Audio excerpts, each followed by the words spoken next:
Good evening, everyone. Thank you very much for joining us for another Discover Wildlife evening. And this evening, we're going to be looking at primates around the world with Emma Healey.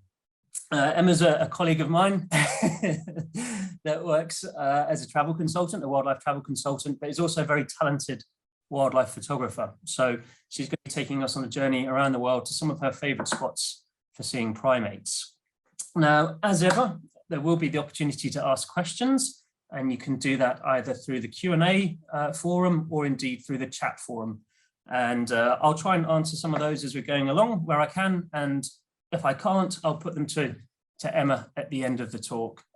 We expect to be talking maybe for about 40 minutes, 45 minutes, something like that. But there are a few slides to go through, so do sit tight. As ever, there will also be a poll at the end of the evening, and that will just give you an opportunity to request any of the travel plans for the itineraries that are featured this evening. So do keep that in mind, and we'll launch that just before we do the Q&A at the end.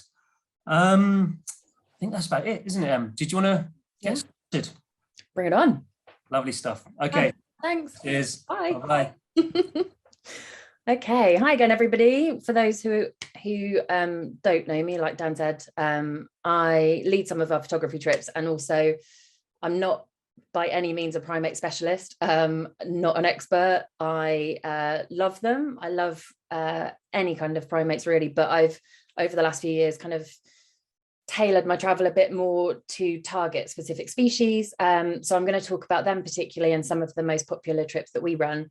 So it's not an exhaustive list at all, but based on my experience. So if I've left out any favorites, I'm sorry, but it's just some of the ones that I'm probably more interested in that I'm going to be focusing on. So starting with this is my favorite place, Borneo. This is actually just the hill above Danang Valley here.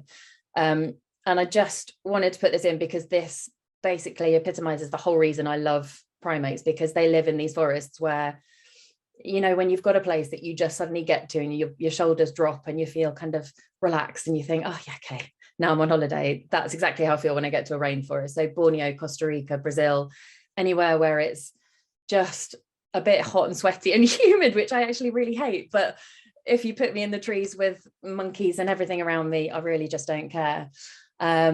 So yeah, I just wanted to really signify this is why, but also this does sort of bring up a lot of challenges, particularly around photography, which I will come to, because they do tend to be somewhere in and around these tree canopies, which can be, you know, inaccessible or very high. So I just really, I suppose I can't really talk about primates without talking about how things are going for them, because even when I was in Borneo about 4 years ago, I was really distressed at the amount of palm plantations. And this is just kind of an image of what palm plantations look like when they clear away the trees and then they start to build these plantations. And they literally use every kind of inch of land to put these palm trees in.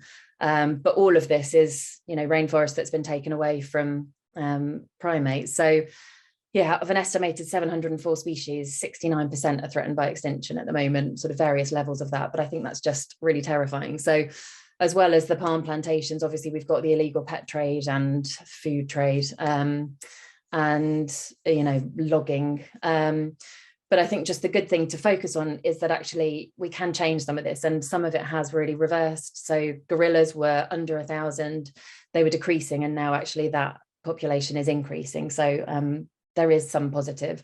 And also new species are constantly being found. I'll talk about one later, but because they live in such dense rainforests, even as close as 2001, they identified 350 new species. So in 2001, there were 350 species. Since then, they've identified about half a dozen every year. So new ones are always being found, classifications are changing. So there is hope. It's just worth being aware of, and everybody is really. So just wanted to put this one of a bonobo. I've never seen a bonobo chimp, and I think they're incredible, but this is our closest relative DNA wise. It's nearly 99% shared DNA with us. I mean, chimps are almost the same, and our most distant primate relative is 96%. So they're really very similar, and a lot of reasons for this. Just wanted to highlight kind of our main similarities, really. So big brains in relation to the body size, the hands that are adapted for grasping so that they can, pick up the trees, the leaves, the whatever else.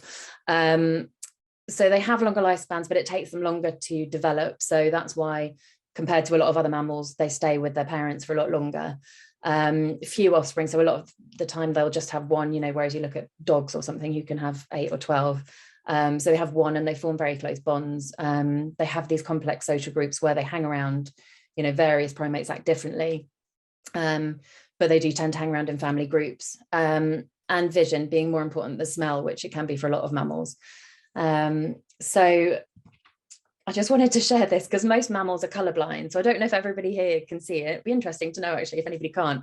So there is a number in this, and most of you should be able to see a number 5. But most mammals are actually colorblind. So I know a lot of people ask us, when they're going on safari, what should I wear? And actually, if you wear red, mammals can't see it. So apparently 1 in 14 men, particularly of European descent, can't see this, the 5 that's in there. And that's known as red-green color blindness. But primates on the whole have developed the ability to see better, really to kind of suss out the fruits and the different colors of leaves. So just a really interesting fact when I think about primates. Right, so getting on to the actual topic. So this is just a map that I think really illustrates where we find most of the primates. So Central and Southern America, Africa, and then Southeast Asia. I'm going to focus a little bit on all 3, but jump around a bit, so bear with me. So first of all, we're going off to Southeast Asia. I know some people would save the best to last, but I'm going to start with my favorite. So starting off with a couple of the smaller species, obviously most people will know, you go to Southeast Asia, there's a lot of different, obviously, locations to go, but the main ones really are Borneo for the orangutans and Japan for the snow monkeys. Obviously, lots of other options, China for the snub-nosed monkeys, but I'm going to focus really on Borneo and Japan in this bit. So you get 2 types of macaque, 2 different species. So this one is a pigtailed macaque. They are one of the only species, I think the only species of primate to favor coming down to the ground if they're threatened by humans. So most primates will, go up and disappear into the tree canopy, but these guys will actually come down onto the floor to run away if they're scared. And this kind of threatening, you can see in the facial expression, he's obviously nervous, so he would then potentially come towards you rather than running away. So not ideal for some of them. And also long-tailed macaques, which are found generally along the riverbanks and in the mangroves. So they're known as opportunistic omnivores, which I think if anybody's come across macaques, you'll understand, because they do tend to eat pretty much anything and be around the camp. So you'll tend to see these hanging around near the restaurant or in the kind of back bits of the camps or lodges, because they know that they can take advantage. But really good ones for photography, because they will sit quite close and as you can see, pose quite nicely. So always a good one to have a look for. Quite conversely, silver langurs, these guys spend much more of their time up in the high tree canopies, but I love them because you would probably quite easily miss them. They sit in the branches quite high up, but their babies are born bright orange, and they change to grey about 3 to 5 months in. And there's a lot of differing opinions on why it happens, potentially, so that the mum can spot them more easily when they wander off in the trees. But also, as we were saying with the colour blindness, they actually might be less visible to the colour blind predators. So quite a clever development. And then really going on to one of my favourite species. So this is a proboscis monkey. So this is a female. These are endemic to Borneo. They live in the jungles. They're never really far from water. So in mangroves, by the rivers, swamps. They will generally spend most, if not all, of their time in the trees. So arboreal species, and they sleep up there in groups. They live in family groups, generally one male with about 2 to 7 females, including their offspring. And you'll tend to see them, especially if you do boat trips around the Kinabatangan River in Borneo. They will just kind of hop around the trees and you can't miss them. But I just love, especially the babies. They're so cute and their faces are so expressive. So some of these were taken on the Kinabatangan River, but some like this were taken in Labuk Sanctuary, which is in Sabah, which is a really good place to start off because you actually get obviously to see them quite close. So this is a sanctuary that was saved from becoming I don't even know what they were going to develop it. They were going to develop it into something, but it's basically 400 acres of privately owned land where these monkeys get to run free, basically. They put out some food for them, but they have free reign of the mangroves and the forests there. So it's a really good conservation area for them. And that's been there since 1994. So it's just a lovely refuge where they can spend their time and feel quite safe. And photographically, it's a really lovely way to see them because you can get quite close up to them, get some nice portraits like this, and just watch their behavior. Really, that's what I think one of the main things that I love about primates is watching their behavior. And when you get as close to them, you can see, so their characteristics, I'll go into the males in a minute. So this is one of the females, but they all have these really protruding bellies, which is, they've got some sort of symbiotic organisms in there to help them break down all the toxins in the leaves so they can eat some plants that other primates can't eat. So these are the males. They've obviously got these large, rather protruding noses. So that's kind of a younger male. That's one of the older ones. There's, again, differing kind of theories about why these are, but generally it's understood that it's an echo chamber for the monkey's call. So the bigger the nose, the bigger their call, and then the more attractive they are to females. So it's a bit more intimidating to other males. So size does matter for these guys. So as you can see, you can just have a bit of a play, especially in the sanctuary, just get really close up, and it helps you just to be able to really capture small features of them. And I always think this one reminds me of the Thinker statue. And then when you're down by the river, they are much more comfortable with water than most primates, so they can swim really well. So you'll often see them jumping from the trees, either to the other trees or straight into the river, just to have a bit of a swim. And also because they've got sort of a fairly comical, distinctive shape, they lend themselves really well to silhouettes on bright days. So if you're struggling with the light, which is one of the main issues with primate photography, then that's a really good option for them. Then just a couple of night, sort of more nocturnal species. So this is a slow loris, unfortunately very popular with the pet trade, especially in the last few years. They are fascinating little things. So they obviously walk very slowly. Those of you who've seen them, they will kind of plod along, but actually they can travel about 8 kilometers in a night. So I'm not sure how they do it, but it's quite a long way for such a slow mammal. And they also have a gland in the inner elbow, just right in there, which has some toxins in it, but they're not activated until they lick them. So if they find themselves threatened and you see them licking their inner elbow, then I'd probably walk the other way. But they do use that to lick then their offspring so that it puts off predators. So it's a quite cool little trait they've got. And Western tarsier, so these can be found all around the rainforests in Borneo. And the only carnivorous primate, which for their size is quite impressive. Tiny little things, but actually each of their eyeballs weighs the same as their brain. So I'm not sure they're going to be entering Mastermind anytime soon, but they are very sweet. So normally you would only really see them at night. I think this is actually borrowed from Nick Garbett. So he's managed to see some in the day, but yeah, generally speaking, they are mainly nocturnal. Another quite iconic species in Borneo is the gibbon. So this is where it starts to get a bit more difficult photographically. So with the proboscis monkeys, they're generally either on the edge of the tree canopies by the river, or in the sanctuary, they're kind of on the floor or around, there's small trees around there, which makes it a lot easier. So you can choose where you are, you can use the light. Whereas once you get to things that are deeper into the rainforest, like the gibbons, you start to really then struggle with the light. And I think that's the one thing to always bear in mind with this, is that the light is either your best friend or your enemy. With gibbons, they tend to be a lot higher in the tree canopies. And that can be quite tricky. They are around in the mornings, which is good, but it is already fairly bright by the time they're out. So the lovely thing with the gibbons is that they make the most incredible call. So the males start at around sunrise making a call, and then the females, if they are a pair, will start to duet with them at kind of 9 or 10. I think they like a lion.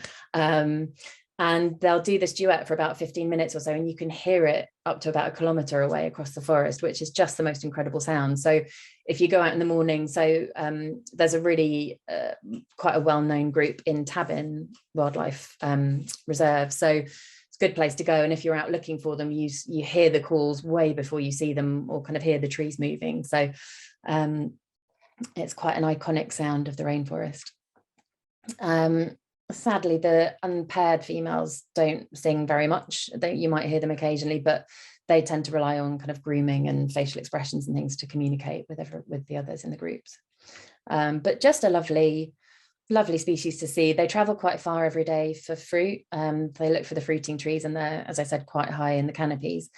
So they can travel quite far. They use their very long arms and limbs to kind of throw themselves between the trees. And a family has probably between about 30 and 50 acres of the forest. So they can cover a fair old distance in a day, and they tend to go kind of to the trees and then back. But they tend to sleep in these forks of the trees rather than on the long branches, make them safer. They also are one of the only primates that walk on their 2 legs. So most primates will walk on all 4 feet, but these guys walk on 2 feet. But if you see them, they will have their arms in the air to stop them from dragging. So it can be quite funny if you do manage to see them on the floor.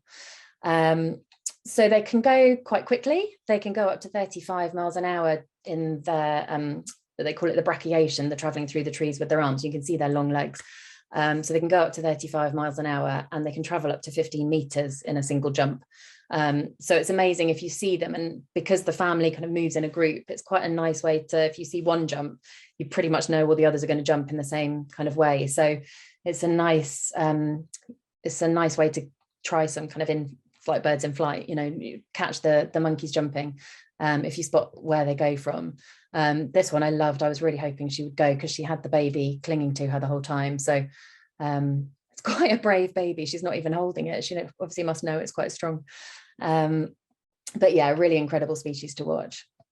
And another one which you'll see in the forest quite a lot in Borneo is red leaf monkeys, which are known as, which are also maroon langurs. So they are fairly small, but they weigh about 14 pounds, I think a male can weigh. And just to kind of put that into perspective, I was looking, not I've been looking at facts, but a silverback gorilla is about, I think 30 stone. So essentially you could get 30 red leaf monkeys into a silverback gorilla. So it does kind of put a bit of a perspective on the differences of size in the primate kingdom. So these guys tend to hang out quite high in the trees. So you'll find them up on the, in the hills, like where I showed the initial photo in Danham. They tend to be quite high in the forests up there. And I think what I love about them, and again, if somebody's got that red-green colour blindness, I don't know what you'll see here, but I love the kind of the contrast of the red and green. And I know that's, if you're into colour wheels, that's a thing, but also why I love orangutans, I think. But just the colour variety is beautiful. So yeah, they're a lovely one to see, and especially if you're going for the orangutans, it's a lovely kind of bonus for me. But this is what you go to see. So this is where I'm just going to highlight a few challenges, because as you can see, sort of, that's the rear end of an orangutan. But that's generally what you're going to see. So you will come out with probably, well, thousands of photos, and quite a lot of them will look like this. I'm quite brutal, and I do tend to delete bad photos, but I've managed to find a few for this. So just a few things to consider. Like I was saying, the light will be above you generally. So a lot of the time you will just get these dark kind of shadowy monkey bottoms. Or if they do get into a lovely position, they're not facing you. And like this, you know, the sun that day was right behind this one. That would have been such a good shot if the light would have been behind, but there's nothing you can do about it. You can try and lift the shadows, but it's going to be grainy. So you either have them kind of in the bright sunlight like this, or you have this where you've kind of, I've got some detail back, but for me, that's a bit too grainy really. So there's lots of challenges, but it doesn't mean you shouldn't try it. So even this guy, he was looking down. This was in our lodge on the Kinabatangan River. And at that point where everybody goes to lunch, and somebody said, oh, there's an orangutan in the lodge. And that was it. I was gone for about 2 hours with this little one. And it just sat there, and its mum was nearby eating some fruit on the tree. And he was just playing with it. There were about 3 or 4 of us there for a couple of hours. Then he had a snooze, and then he woke up again. So it's a lovely way, if you can get some in the lodges, to just really watch their behavior and to play with them a bit. And I can't think of anything better. Another really nice thing to see is their behavior. So you can see this guy sitting in a nest. So every day at the end of the day, orangutans make nests for themselves, and sometimes they'll make 2 or 3 in a day. So when you see them out in the wilds of, say, Danang Valley or next to the river, you'll often see them towards the end of the day. You'll start hearing the trees rattling, and they'll be pulling the branches off and making these little nests, where they then spend the night. But this little one obviously was having a bit of a lie-in. And again, a bit like the proboscis monkey sanctuary, there is an orangutan kind of rehabilitation centre in Sabah, which is a lovely place to be able to go to see them. And you tend to start there before you go kind of into the wilderness, but it's a lovely place to go to be able to actually, you know, get images like this of details of them, because they tend to come a bit closer if they're at a feeding station. They are wild, but they will still come for food, or, you know, because they know it's a fairly safe area.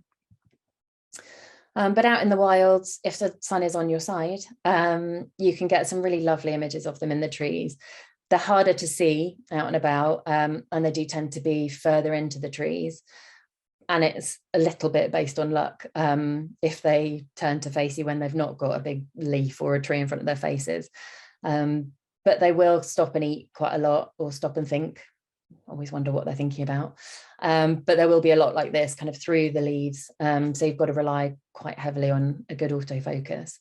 But they are just the most incredible things to watch. And if you do find one, you will tend to be able to spend some time with it, because they don't move far very fast, and they are quite inquisitive. So, you know, I quite like that they'll look at you as well.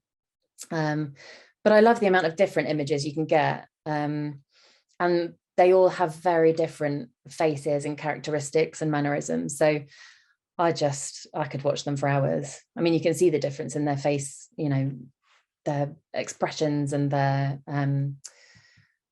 different face shapes. So these are all taken around, these ones are all around the Kinabatangan River and in Danang Valley.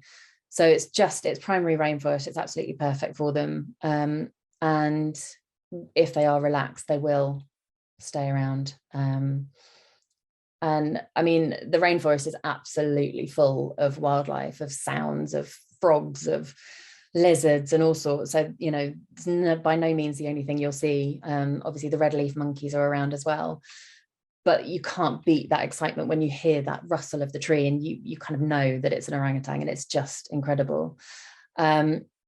These two that I'm gonna finish this with were taken actually in the rehabilitation centre. And the nice thing about this is, like we were saying, you're lower, so this is from a walkway. So again, they are wild, but they will kind of fly through on their way to wherever they're heading. But it lets you get much better light and much better level photo. So actually this was one of the first images I took there, but is my favourite. And exactly that, I was walking along and I just heard that rustle of the leaves, and I thought, oh, hang on. And it is luck of, you know, focusing in the right place at the right time, having the right shutter speed. And that's also something to really consider, because it's dark in these forests and you need a wide aperture and a fast shutter speed unless they're sitting still. So it's not the easiest type of photography, but it is worth it. I hope you can see that. So just popping across briefly to Japan, because I can't leave Asia without talking about the snow monkeys. So there's a place in Nagano called Jigokudani Monkey Park. And this is it's within the cliffs and the mountains there, and they've got a couple of hot springs, and these monkeys come down from the cliffs and they spend their time bathing in the hot springs when it's cold. And you can see that they've developed this really thick fur to help them deal with the cold. And then they spend their time in the pools warming up. So the adults have these red faces, obviously, which go a lot redder once they're warmed up in the pools. But it's really interesting with these guys because their dominance comes actually from their mothers. So the females are more dominant, and actually the younger females are more dominant than their older sisters. So it's a really interesting one to watch, and they do tend to bicker quite a lot. And once you realize why, it's really interesting to watch how they all interact. But you can see kind of here, even there's two groups there grooming, and you will see that quite a lot. And the adults are grooming the younger one, as you can see there. So it's just a bit of a magical place, really, where you get to just spend this time watching them in their environment, just relaxing. It's about a half-hour walk down some sort of fairly muddy paths, but decent. And then you spend your whole day just around these two hot springs, and there's a river there as well that they sometimes go and have a dip in. So there's a lot to do there. I spent a day and a half and just absolutely loved it. I didn't want to leave. I just think their expressions are so characterful. I just love them. So I'd really recommend it if you're in Japan, just popping up there for a couple of days and having a bit of a play with them. There can be quite a lot of people, but if you get there early, most people get there a bit later. And the one thing I like really is that you just get to see them having a bit of fun and get some really good facial expressions on them. I mean, I'm not sure they've been to a dentist in a while, but and they're really relaxed because it's, they're in their happy place, really. So you can see they're really not that bothered by the people being around. So I went in early December, but unfortunately had no snow, so my snow monkeys were not snowy. So I've just borrowed a couple of images from, I think these might be actually Dan's wife Danny's, of when they visited, and it was snowy. I think it snowed about 3 days after I left, so I'm not very lucky with that, but you can see it gives you that different opportunity of just getting, some lovely snow falling around them, and obviously more of them will probably be in the springs while it's cold. And then if they're walking on the ground, you get these lovely images. So really fabulous place to go, and I just absolutely love it. So we're leaving Asia, unfortunately, but heading over to Central and South America. So this is really kind of, I'm going to focus on Costa Rica and Brazil, rainforests where it's actually hard to describe. And I was quite sad I don't have anything recorded on my phone, because it's one of those things that you can't describe it until you've heard it. But the sound of these howler monkeys, so this is a howler monkey, in the trees in the morning. So they start generally at dawn, and they will just howl these really deep kind of gravelly howls. And it's quite an iconic sound that you just wake up to. And, normally I'm a bit cross if I'm woken up early, but I don't mind when it's these guys. So these are quite closely related to spider monkeys and woolly monkeys, which I'm also going to talk about. Because they use their tails, it's called the prehensile tail, which they use sort of as a fifth limb. So it's to balance themselves on the trees. So you can see they're kind of using it to hang down and get the food. But also if they do walk on the ground, which is not common, but if they do, then they tend to use their tail to balance them as well. But these howls can be heard for about 3 miles. So if you think, the gibbons were quite loud at 1 kilometre, but these guys are fairly noisy, make themselves heard. So that is really to keep predators away and let them know that it's their territory. But just the most incredible sound. And then, so this is one of the woolly monkeys, so similar. They live in these forests, and you can see there they use their tails to navigate themselves around the trees. And then spider monkeys, so these are aptly named because you can see how stringy their limbs are, and especially their tails. So you see when he's hanging, so they were apparently called spider monkeys because of that, how they looked when they were hanging down with their legs dangling. But it's just the most incredible place to see. You'll be driving along the street, and especially these guys, the white-faced capuchins, as you're driving along, they'll be by the road in the trees, and you'll see the trees shaking with I think we stopped some of those howler monkey images were taken. We were driving along and just saw them and stopped, and they'd just taken over this whole enormous tree. So you get to sort of watch them with their families. So these guys are, they need basically a rainforest area to survive. So somewhere hot and humid. And if it's not warm enough, they will stick their tongue out. When it's cool, they will stick their tongue out to allow their moisture to evaporate, to keep them cool when it is too hot. But you can see they obviously like to drink. So you will see quite a lot of these around, and they're quite cheeky, and they will get quite close to you. But they can be quite aggressive. So they do tend to spend most of their time quite high in the tree canopies. They eat fruits off the trees, and they hide from predators up there, but they will come down. These guys were actually in a farm that we went to see some macaws. So if some of you have been to Costa Rica, you may have been there. And these guys obviously know that there's quite a lot of food around, so they will come quite low down and be quite territorial about it. So they can be quite cheeky. But they're, again, these babies stay with them for a good few years and spend a couple of years like that, grasping to their backs. And this one was a very young one that I saw in Manuel Antonio. Again, there's quite a good population down there. Yeah, stunning things. And then moving more into the Amazon, you'll find the smaller primates like marmosets and the golden-headed lion tamarin. So this is endemic to Brazil. And they're only actually found in that lowland tropical rainforest there. So they're quite an endangered species, quite hard to see. So if you do, you're very lucky. And then on to squirrel monkeys. So these guys are some of the cleverest primates, mainly because they're very tiny, but their brain is quite big compared to the size of their body.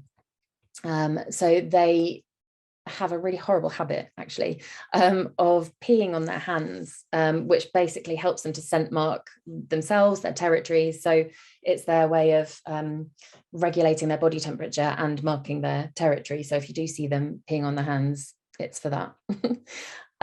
So this is a titty monkey. So it's actually a Milton's titty monkey, which we found in Brazil, but it was only actually discovered in, we were saying new species being discovered all the time. It was only really discovered in 2011, so only just over 10 years ago.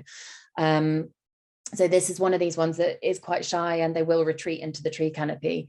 And we saw it when we were floating, and I think that's why we were able to see it. We were floating on a boat in the Amazon, in the river, and we turned off the engine, so we were just floating along. So I think it didn't really identify us as a threat. So it did let us sit for a bit before they move. But yeah, they do tend to be quite high in the tree canopy, but just the most incredible. They've got this, they describe it as these ginger sideburns. I've got a thing for gingers, obviously. And then saki monkeys, so these guys as well, they tend to be a lot higher, so they're good to see from viewing platforms. Obviously I saw it again from a boat, so again I've got the light behind it, so quite hard, especially with a black monkey.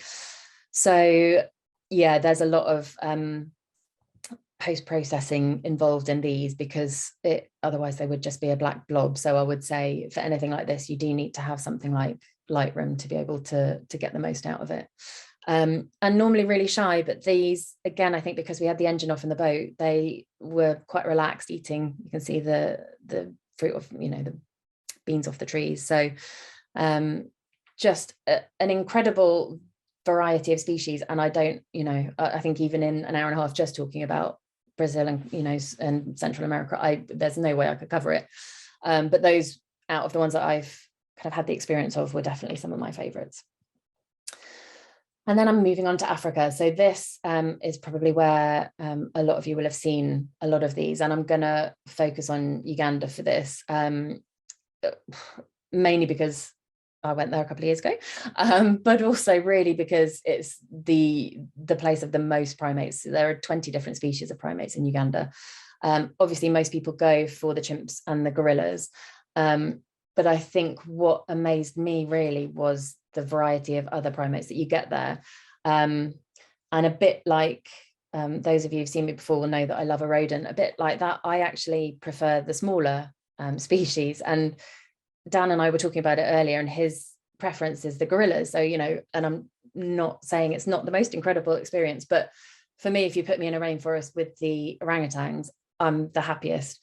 Whereas for some people, you know, the gorillas is the most incredible experience. But for me, a lot of it is just being in the forest surrounded by some of the smaller species. So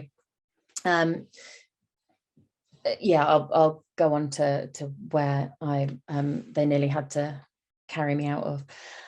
So these are vervet monkeys. So most of you who have been to Africa will have seen these. They're found all over sub-Saharan Africa. And they're just the most cheeky. They're quite brave. They will again be generally around the camps and the lodges near the kitchens, trying to get what they can. They're quite cheeky. They're quite inquisitive, as you can see. But I love their expressions, and they tend to be quite low in the trees, which actually helps, you know, especially for portraits. Olive baboons, I'm not going to cover these in great detail, but I just want to mention them really because they're quite daunting, and their teeth, their canines are actually larger than a lion's. So people always say you have to be quite careful around them. And, you know, initially I was like, yeah, whatever. And I found that out and I thought, yeah, okay, I'm going to stay back. And also they've got very cute babies. I mean, I've got a thing for baby monkeys anyway, but these guys actually greeted us when we got into Kibale Forest. And I just think they're very cute. So Kibale Forest is the place where they had to drag me out of. So most people will go there for chimps, but they have 13 different species of primate. And we stayed at Primate Lodge, which is right about 5-minute walk from the start of the chimp treks. And it is the most incredible place to stay. These guys, the red-tailed monkeys, which are also known as black-cheeked or white-nosed monkeys, which is not super original, but at least you know what they are. And they're really gorgeous. Like, yeah, it's a shame you can't see it properly, but their mark on their nose is actually heart-shaped, so they're very sweet. And they like to eat the tiny things off the trees. So they were there to greet us, as well as these black and white colobus monkeys, which generally you'll see kind of hanging from the trees as you drive along the roads. And they've got, a bit like the proboscis monkeys, these stomachs that are able to break down toxins and toxic foliage that other primates can't. But I just love them. They have this U-shaped white fur around. They're black otherwise, and then a U-shaped white shape on their back, and then white on the tail. But very inquisitive and very good fun. And they tend to sit on the edge of the road, but on the edge of the mountain, so you can get these lovely ones with the washed out background in the back. And then the red colobus monkeys tend to be a lot higher in the trees, so they're less easy to see. But these were actually taken after I'd done a chimp trek, and everybody else went back to the lodge, and me being me, stayed in the forest and just waited to see what I could find. So some of the rangers live in some of the little tents around there, and I was just hanging around there and seeing what I could find in the forest. And these guys just obviously live in harmony. It's incredible. Also some grey-cheeked mangabees, which are endemic and actually have been identified very specifically to Uganda. So there are mangabees throughout Africa, but these guys are specifically Ugandan, and I just think they're so expressive. And then finally, this one is a Loess monkey, which tend to be more on the floor. So actually, the only time we saw these was driving along. They were quite close to the road or on the ground in the forest, and they just tend to eat the lower hanging leaves. But this is why we're all there, for the chimps. Now, these guys are not easy to photograph. This is the sort of image you want, lovely in a branch, nothing in front of it, good light, chilling, like a little old man on his bench. But it's going to be quite hard to find images like that, unfortunately. This is probably more what you're going to get. So you need to follow them through. So chimp treks are quite similar to the gorilla treks. You walk however far, and then you get an hour with them. And they're in sort of fairly small groups. And they're in a family group, but they have smaller groups within the families, and they tend to bicker a lot. So you'll see them have relaxed for maybe 5-10 minutes, and then suddenly there'll be a massive fight, and you're told to stay 6 feet, I think, away from them, or 6 meters even, but they just come and brush past your leg. And so it can be, you can just get them sitting down, but they can actually be quite active. And the younger ones will stay slightly more in the trees, but the older ones come down to the ground. And like I said, you can be quite close to them, even when they come and sit next to you. But I mean, this was with a 300mm lens, but I couldn't actually get any photos. She just came and sat, so I just grabbed it. But it just lets you really, I feel like they kind of let you see into their soul a bit. It's just the most magical place and the magical thing to do. And again, I think people go for the gorillas, but I really think when I go back, I want at least 3 or 4 chimp treks, because I think to watch them in the forest and to hear the sounds, again, I wish I had the sounds of that, but to hear the sounds of their calls and all the noises in the forest, it's just magical. And again, you can see the differences in the lighting is quite important. So obviously I've chosen the ones that were a bit lower, and the babies, they'll tend to kind of sit in the slightly lower branches, so it does give you that opportunity to move around a bit, but they don't sit still for very long. So moving on to the gorillas, this was a silverback. So when I went, I actually did 3 gorilla treks. So I know a lot of people will go and do 1, which absolutely, you see the gorillas and it's great. What I learned from doing 3 was how different each one can be. So I would say, if you can afford it, because it's not cheap, but if you can afford it and you can afford the time, I would really recommend doing 2 or 3 if you can. The first one we did, actually, we walked about 3-4 hours, and then we were told that the group we were going to see had been attacked by a rogue silverback. So most of them are habituated in that, obviously, that they send you out to sea, but a rogue silverback who was obviously trying to make his mark was attacking the family. So we had to then turn around after about 4 or 5 hours of hiking up a really steep mountain and go and see a different group. But they are very good. So there's only 6 of you in a group, and they will really try and get you to see them. So even though we had to walk back, they then found a group that was nearer to the road. So it's just, it is a magical experience. And you walk, I think the second one that we did, we walked probably about an hour, and you'll suddenly see, a bit like the orangutans, you just see the leaves start to twitch, and that they're there. And I mean, they've got a fair idea where they are, because they have some rangers who are with them from morning till night. They learn their behavior. They kind of become part of the group almost. They can talk to them to calm them down. They make these noises that calm them down. So it's the most incredible thing to watch. And like I said, it had gone down to about 900 or so, or 950, but the population is actually increasing now, which is brilliant. So it's just over 1,000. So when you see them, obviously in Uganda, it's the impenetrable forest, and it is fairly impenetrable. So you can see this one is kind of leaning against the bushes, and she's knocked it down, or they've knocked it down. But mostly then, they'll just go through. So a lot of it is moving around to try and get a good view of them, but they will keep stopping, because they spend about a quarter of their time eating. So that is mostly what you'll see them doing. So you can see here there's differences in the conditions. So this was a cloudy moment, not day moment. And as was this, but you'll have some images where it was very sunny, and some where it was rainy. So I was quite lucky, I think, because I did these 3 treks, I got the difference between the 3. For me, my preference was actually the rain. And often we get asked, when's the best time to go to Uganda? And I would say there isn't really a best time to go. I went in April, May time, which was historically the beginning of the rainy season. But I think any kind of seasons nowadays are not quite as they were. But it's really a place to go at any time. They were saying they do treks on Christmas Day even.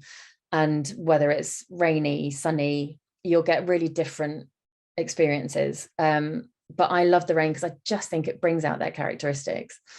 And my favorite bit, I requested to see a group with young, they didn't have any with babies, but with young ones, more because I wanted a bit of the interaction. So this was just lovely. We sat at the back and these guys just ran around us, again, coming really close, started posing. So it's just, you know, it is only an hour, but you just get the most incredible experiences of just watching them. And they're so relaxed because they know that we're not there to hurt them.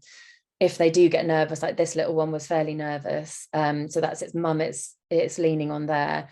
And then that's the silverback, so it's dad. And it just spent, you know, once it had calmed down a bit, it came back out. But they do kind of retreat a bit if they're nervous. But it's just the most incredible thing to be able to watch.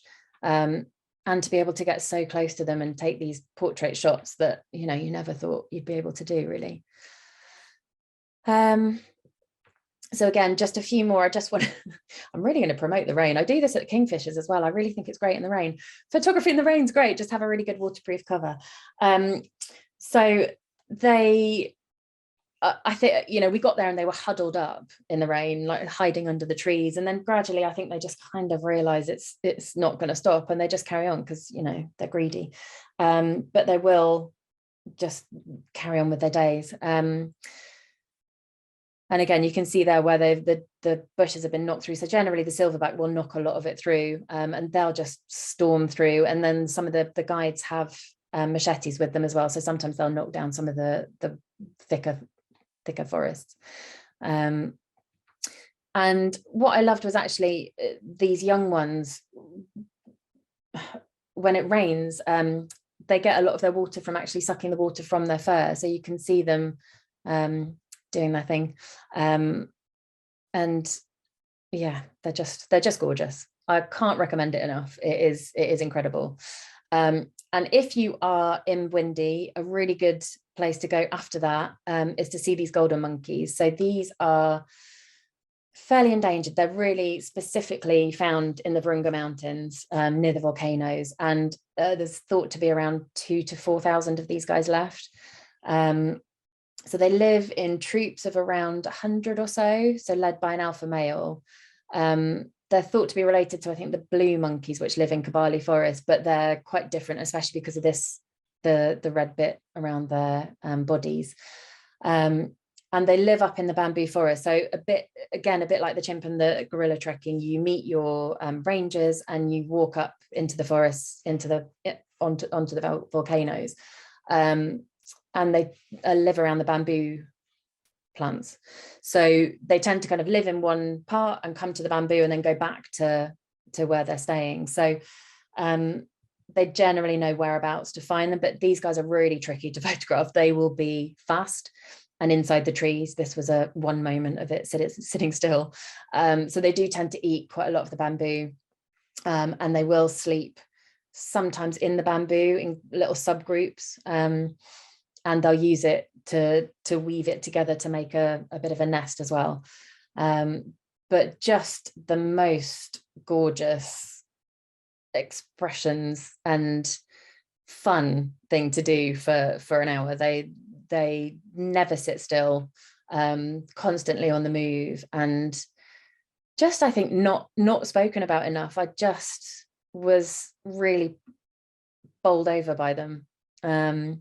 So yeah, definitely a recommendation if you are out that way. So I'm aware I've talked enough, but I did say I was just going to say a couple of places where I really want to go. So I'm just going to touch on Madagascar, which is somewhere I've wanted to go for a very long time. So it's home to over, I think, 110 species of lemur, ranging from pygmy to the Indries, and you see the safakas crossing the roads. You know, it's a very different experience. You know, in Kibale, you've got the 13 different species all around you at any one time. You know, I stood in the forest and took all those images within an hour and a half. Here, you need to travel to be able to see the different species. But I mean, as you can see, it's totally worth it. And for me, those of you who know I love macro, I'm desperate to get there for the chameleons as well. So definitely really high on the bucket list. And I was hoping to go in 2020. But unfortunately, the world had other ideas on that one.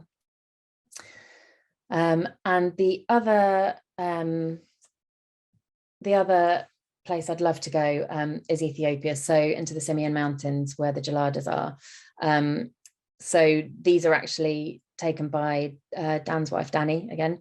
And I just think they're the most incredible things.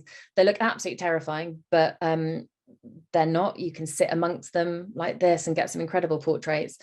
And yeah, I would absolutely love to go and see them. So definitely on my list. Right, I'm gonna stop talking now. So I'm really sorry, that's quite a very whistle-stop tour, but I hope it's given you a bit of an idea, and I could talk all day about them, but I'm trying not to. So if you have any questions, please ask. But thanks. That was fabulous. Whistle stop. Really, really well done. I know we talked about this before. This was not an easy talk, but you covered the primates beautifully, and they were the ones that were important to you, you know, that you'd experienced and stuff. So no, it was brilliant. You and I will never see eye to eye on the best primate experience. You obviously love the orangs, and for me, the gorilla experience is probably the top wildlife, you know, experience you can have. It's such a special thing, but it's great that we have these different views and stuff. It's probably not helped by the fact that in, you know, Danum Valley, for example, where you'll get most of the orangutans, there are an awful lot of good macro subjects and frogs and lizards and stuff, which, you know, has my heart as well. So that probably does swing it a bit, but yeah, that's a very good point. Yeah, that the macro stuff in Denham Valley is unbelievable. I remember like just walking over to the staff quarters at night because there was lighting there, and just the array of moths and rhinoceros, horn beetles, and everything that was just accumulating there, and then the lizards, the geckos around it. I've never seen anything like it in my life. That's insane in itself. Yeah, and then when you throw in the orangs and everything else, the red leaf monkeys and everything. And there was we walked, I remember, to breakfast, and there was just banana leaves that are curled up in the morning, and the bats leave their babies just hiding in these banana leaves. So you just see these little tiny bats inside. I mean, it's the most magical place. I could rave about that for an hour without anything else. It is. We've got some. I'm just going to share one more story with you about Denham Valley. When I was there, we had Prince William and Kate turned up. Oh yeah. So we got told that we couldn't do our afternoon activities, that they were going to go out and we had to kind of stay in the background. We kind of said, look, you know, this is not really we're paying our way here, and they did let us go out, but we had to hang right back. And they were watching this orang, which later got called Kate, I believe. It was a young female, way up in the top of the canopy, and they were stretching, you know, looking through bins and stuff, and we're hanging back, and they were there about half an hour, and then they moved off, went back to the lodge for afternoon tea or something like that, and we were allowed to go in and see the orangs. And as soon as we came in, it just came down, and it was about 20, 30 feet off the ground, and we had the most amazing experience. It was just picking berries and stuff, put up on such a wonderful show. And yeah, we're all quite pleased with ourselves that we had that, and Prince William and Kate kind of missed out. But anyway, that's my personal story about Valley. I have got some questions. Before we get onto those, I should just launch the poll. Em has superbly covered some of the trips which we offer out to these regions tonight. So obviously we've got a Borneo's orangutans trip, which goes to Denham Valley, goes to Kinabatangan River. We've got Uganda's wildlife photo safari, which is actually with Brett. He'll be talking on that in a couple of weeks. Japan's winter wildlife, so you've got the snow monkeys, and then also the Steller's sea eagles, the white-tailed eagles, the Japanese cranes. So it is a very special trip, that one. Costa Rica's wildlife wonders, which you're very familiar with. That's a great overview of Costa Rica and its incredible bird and mammal life. Madagascar's lemurs, which is just probably our most popular lemur itinerary, I would suggest, lemur option for Madagascar. And then finally, Brazil's Big Five, which obviously you're leading. And that isn't a dedicated primate trip, but you do see some good primates on it, and obviously that's going after heroes, giant river otters, giant anteaters, tapir and everything, but good chance of howlers, capuchins, marmosets as well, back to our marmosets and stuff. So a few good bits and pieces there. So we've just included that one. I have got some questions for you. The first one up is from Fiona, and she's asked, how fit do you have to be to do the chimps? They kind of take fitness into account. The chimps is generally fairly flat. So with the gorillas, it can be a lot more intense. Not very. I mean, they've got various, I think they've got around 100 or so are habituated. I think, I'm fairly sure. So they've got different families around, and there's different places that they can take you. So we actually, the trek that we did, you turn up at the trekking center, and they give you a briefing first thing in the morning, and then some people go off from there. So they've got certain groups that they obviously go to, and we actually drove for about 5-10 minutes and got kind of dropped in the middle of the forest by the side of a road, and then walked in from there, and it was probably about 20 minutes or so. So it's not a fast hike you're walking through. So I'd say, you know, as long as you can walk probably a couple of kilometers, you should be fine. Okay, that's really. And is it similar to the gorillas, for example, where if we know in advance that somebody has some concerns about the physical side of it, we can give them a bit of a heads up, and we can request an easier, more accessible group? Yeah. I mean, I wasn't lucky enough, but some people, when they've actually stayed at Primate Lodge, have seen the chimps coming through. You know, I mean, that's right in the forest, so there might be some right next to the briefing center while you're, you know, getting briefed. You can hear them. We could definitely hear some from the lodge, but they just weren't that close. So yeah, if there's any struggles, then you'll be taken somewhere closer. Okay, that's lovely. This is a bit more of a general one, just around Borneo and the best time to visit for wildlife out there. It's not a straightforward question. No. It is a frequent question. It's a hard question. It's always a hard question. Yeah. I mean, I went in May, and that was a brilliant time. We did get caught in one of the worst monsoons I've ever been in, and we were in a boat with no cover, so it was really soggy. But again, like I've said, I love rain for photography, and also after the rain comes the mist, and you know that we were actually watching the Bornean the pygmy elephants next to the river at that stage, so it was stunning. Really, I'd say anytime kind of April until October. You want to avoid November to March, really, but yeah, anytime April to October really would be good.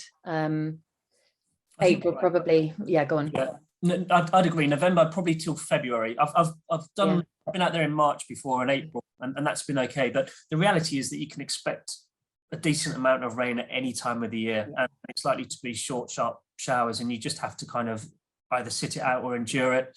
It's never cold, is it? I always kind of would take a wet bag with me, a dry bag with me, sorry, and put some change of clothes in there, and just kind of grin and bear it. Certainly when we did like the Borneo rare mammals trip, you're in an open vehicle there, you're out spotlight at night, and you can't drive along with an umbrella. It's just not going to work. So you kind of better to embrace it really in some respects, or buy like a big poncho, a big heavy duty poncho. Yeah, I was just going to say there's three things that I always take on a Costa Rica, Borneo, Brazil, anything like that. I would say is a big poncho, and you can get these ones with like pockets in them as well. You can get some really good ones.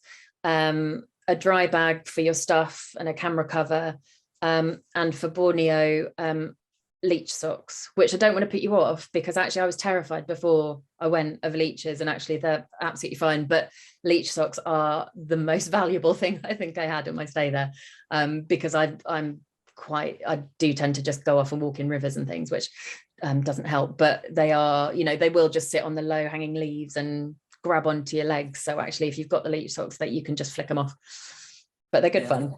I've got a really good video of a little leech.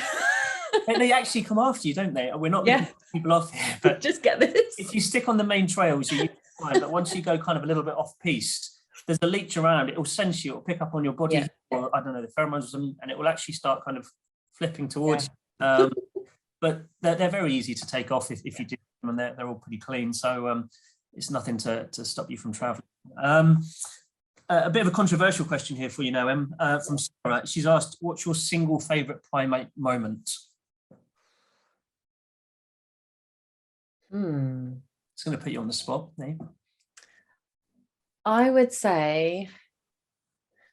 probably say, and more because of the photographer in me, the moment in Sepalok where that orangutan came straight towards me, because I've always been really terrible with photography. When I was younger, I'd be a spray and pray. I would just take as many photos as I could and try and get a good one. And Borneo was one of the first ones where I started going out thinking, do you know what? This is the kind of image that I want. And I had it in my head.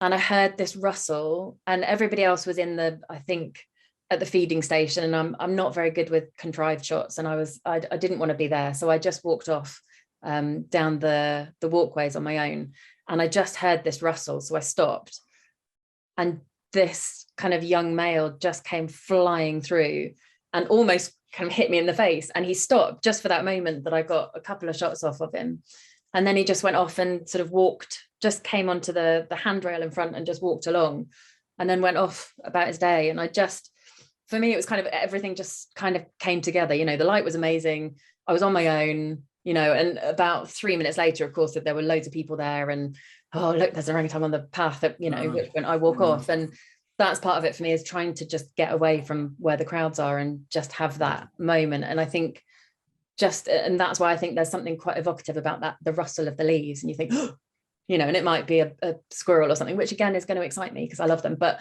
you know, it's generally just that excitement. So yeah, that for me was probably the most memorable, but maybe because I got the photo. That's really cool. That's lovely. We need to get you out. Just hearing what you're saying there, you talking about that stuff, we need to get you out to Ethiopia. When Ethiopia opens up again, hopefully the war situation there resolves itself, and we can get people back out there. The gelada experience out there is up there with one of my best, I think, where you've got these mega herds of 200 or 300 individuals coming together, all sat down, kind of, they chatter away to each other, incredibly kind of complex social structures. So they're constantly talking to each other, and then sitting there and they're plucking blades of grass. And when you've got 200 or 300 individuals all doing that, it was actually filled with this bizarre kind of plucking sound of grass being plucked, and then also just the soft chattering between them. And you're right that they're terrifying looking, like especially with the big manes and the big, you know, canines, but they're just utterly captivating. And you can sit, you know, 6 feet away from them and just observe them, and you know, they just go about their business. And they're not like other baboons which you've got in Africa, which can be a little bit aggressive. So knowing you and knowing your love for primates, you would be in heaven up in the simians. It's the most incredible backdrop as well. So we will have to get you out there when things straighten themselves out there. It actually brings me on to Chris's question. Chris has asked, or has rightly pointed out, that Borneo isn't quite open to international visitors at the moment, but has asked about the other destinations that we've mentioned. And with the exception of Ethiopia, I think, to my knowledge, everything else is up and running, isn't it? Certain years we've had people out there recently, or at the end of last year at least. Uganda's good, people out there. What else did you feature? Costa Rica. Japan isn't quite open yet. What isn't? Japan isn't open to international visitors at the moment, but both Japan and Borneo are making very positive noises about opening up, and we're expecting that to happen hopefully in the next month or two. I think Indonesia's open, isn't it? I think that opened fairly recently. So there's one thing to say before I got so into the photography and more, I just went on a trip with a friend to a place called Bukit Lawang in Indonesia, and we don't do anything there, so sorry, I'm going off topic, but there are the most incredible orangutans there as well, and langas and all sorts. So if you're desperate to see them and you can't get to Malaysia, there is definitely somewhere to go in Indonesia as well. Which actually, talking about the moments, sorry, I'm going backwards, but moments with primates, it absolutely tipped it down. There's a theme, isn't there? It's a rainforest. One day while I was staying in this lodge called Jungle Lodge right at the end of the village, and it was tipping it down, and these orangutans were just walking off to get breakfast, and you could see it just go, oh, for goodness sake. And it sat down and it just picked up a massive, I think it was like a paper bag or something that was, and just sat with it on its head. It was just one of the funniest things I've ever seen. So, and you know, they do that a lot in zoos, but it was amazing to see them do it out in the wild. So so if you're desperate to see orangutans and can't get to Borneo, then Indonesia is always an option as well. Yeah, Borneo isn't far off, it really isn't. Yeah. We're hearing lots of positive stuff out there. Hopefully that will be back on track soon. So yeah, we'll keep our fingers crossed there. I think that's the majority of the questions that we've got for you. Oh no, forgive me, there is one here. When is the best time of year to go to Japan to see the snow monkeys? I can help with that one. I would say January, February, maybe into early March. That is when it is typically coldest, and you're most likely to get the snow and to see them in the hot springs. You're obviously a little bit early in December, and indeed, I mean, you can still not get snow in January, February. That the world's climate is place at the moment, isn't it? So nothing is set in, but we run our photographic trips out there in January and February, and to date they've always been very successful. So fingers crossed that continues. I think we should let these good people get on with their evenings, but thank you so much. Have a glass of wine. You have done a really wonderful job. We have talked about the possibility of you leading a trip to Borneo, given your passion for it, for the orangs and stuff. So we might have to take a look at that and see what we can set up in the Anybody future. wants a photography trip to Borneo, just email. Thanks. Right, we will wrap things up there. We have got a talk in a couple of next week. In fact, next Thursday, we've got the owner of the company, Chris Breen, talking about the Galapagos following his trip out there at the end of last year. So that should be a fantastic talk as well. But no, until that moment, we will leave you in peace to have a good evening and enjoy the rest of your week. And we will catch up with you next week. Thanks ever so much for joining us. Take care. Thanks. Bye-bye.